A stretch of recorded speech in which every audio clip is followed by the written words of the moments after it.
Contexto Geral Entrevista, o advogado criminal e membro da Comissão de Reforma do Código Penal, Técio Lins e Silva.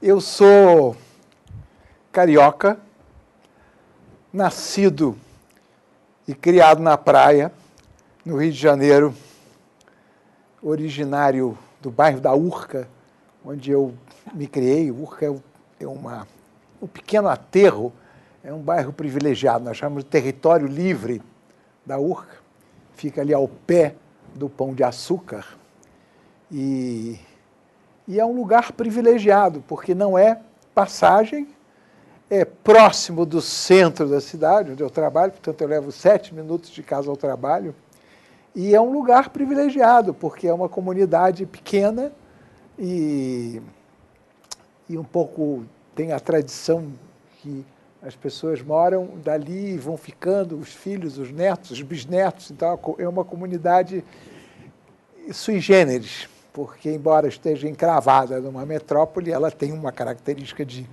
rústica, de uma coisa de uma vida provinciana. Eu sou originário de uma família de nordestino, né? Meu pai era pernambucano.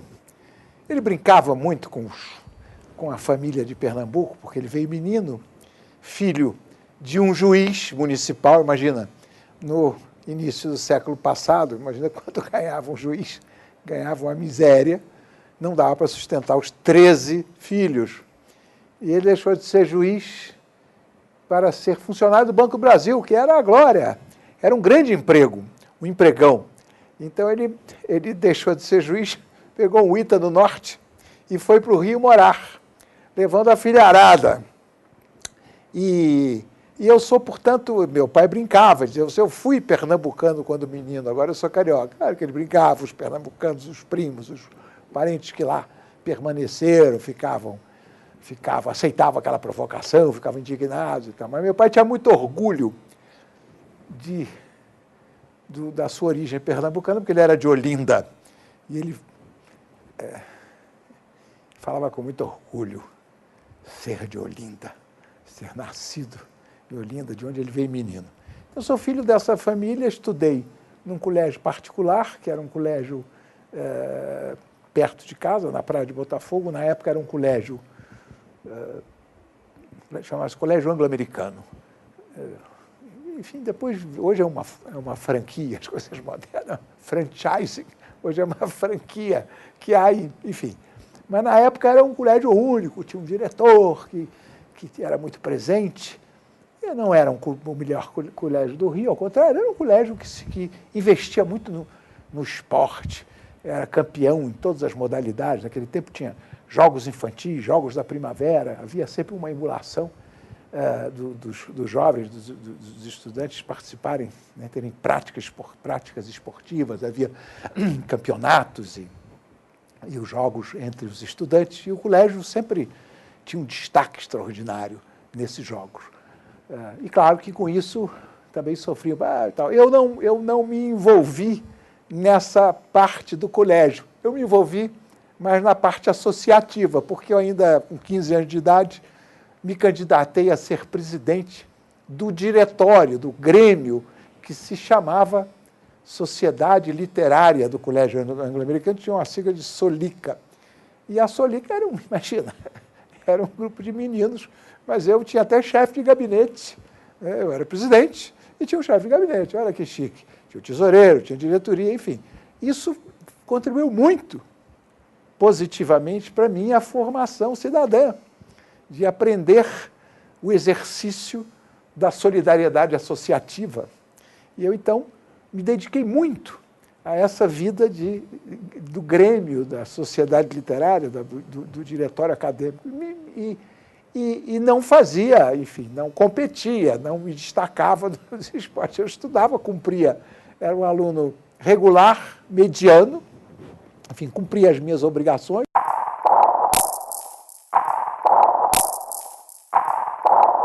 Ingressei na Faculdade de Direito e com essa militância, com essa experiência da militância associativa, gremial, né, eu fui imediatamente para a Faculdade Nacional de Direito, que tinha um diretório acadêmico, aí sim, um dos mais ativos na época, que era o CACO, famoso, centenário, um Centro Acadêmico Cândido Oliveira. Era um diretório com muita presença na vida política brasileira, com histórias na luta do petróleo nosso, enfim, todas as grandes lutas da cidadania, todas as grandes questões que o Brasil se envolvia e que a sociedade se mobilizava, os estudantes de direito. No Rio eram os do CACO, Centro Acadêmico Cândido de Oliveira, e em São Paulo, Centro Acadêmico 11 de Agosto, enfim, outros centros acadêmicos ativos se envolviam e eram muito atuantes, e eu imediatamente me vinculei a esse diretório, mas entramos na faculdade em março. No dia 1º de abril houve o golpe, fecharam o diretório. Os estudantes, todos, foram processados, a diretoria do CACO foi processada num inquérito policial militar. Os estudantes, os membros da diretoria, foram denunciados como autores de crimes contra a segurança nacional. Veja só que violência, que arbitrariedade. E eu assisti isso aos 18 anos de idade. Meu pai, Raul, que era um advogado criminal, que tinha tido a experiência da advocacia política, da advocacia que Sobral Pinto chamava de advocacia cidadã, que é essa advocacia de defender os perseguidos políticos, defender os perseguidos pela opinião contrária ao poder constituído. Meu pai foi advogado desses jovens diretores dessa diretoria do Centro Acadêmico Cândido Oliveira. E eu, então, acompanhei aquele processo que funcionou primeiro, em 64, na Justiça Comum. A denúncia foi oferecida por um promotor público, porque os processos políticos eram inicialmente na Justiça Comum. Mas a desconfiança na justiça brasileira que os militares tinham, os militares não acreditavam que a justiça pudesse cumprir o que eles esperavam, que era punir os inimigos do regime. E aí, no ato institucional número 2, a competência para o julgamento dos processos, chamados processos políticos, processos com base na Lei de Segurança Nacional, os chamados subversivos, os perseguidos políticos do regime, passaram para a Justiça Militar. Então, a Justiça Militar, que originalmente, que é a justiça mais antiga do Brasil, é a primeira, é a justiça que o Império criou, a primeira justiça que o Brasil conheceu foi a Justiça Militar. Depois é que veio a chamada Justiça Comum. Mas a Justiça Militar julga os militares, os crimes militares, os crimes tipicamente militares, enfim, julga os militares e os crimes militares com base no Código Penal Militar. Mas a exceção que se abriu em 65 foi justamente para processar os civis processados por crimes contra a segurança nacional, com base numa lei que era de 58, uma lei 1812, a Lei de Segurança Nacional, que depois foi sendo modificada na medida que o regime ia endurecendo, a Lei de Segurança ia também endurecendo, que nós chegamos a ter pena de morte para crimes políticos. Então, voltando um pouco a essa origem, depois eu falo da pena de morte, porque eu funcionei com 22 anos, ou 23 anos, eu defendi um acusado de pena de morte. Eu fui para a auditoria militar com o promotor pedindo a pena de morte para o meu cliente, que era um menino também, um estudante de Química, quer dizer, ainda estudante na Faculdade Nacional de Direito da antiga Universidade do Brasil, hoje Universidade Federal do Rio de Janeiro. Fecharam o diretório, meu pai foi o advogado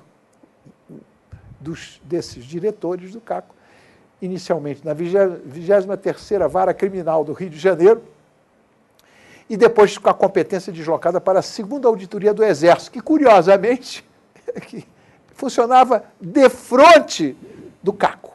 Era do outro lado da rua, era no chamado Largo do CACO, onde funcionava o Tribunal Militar no Rio de Janeiro, o Superior Tribunal Militar, na rua ali, na Praça da República, perto da Central do Brasil, enfim, num local central. E a Faculdade Nacional de Direito é o prédio onde foi o Senado do Império. Funciona a faculdade até hoje. Foi o Senado do Império. Pois bem, esses estudantes foram, então, processados lá na auditoria militar. E nós, com o diretório fechado, nos envolvemos, então, num movimento espontâneo que criamos, chamava Movimento dos Calouros, que era para enfrentar, para manter ativa a oposição ao obscurantismo, à ditadura que se iniciava, ao golpe de Estado dado em 64.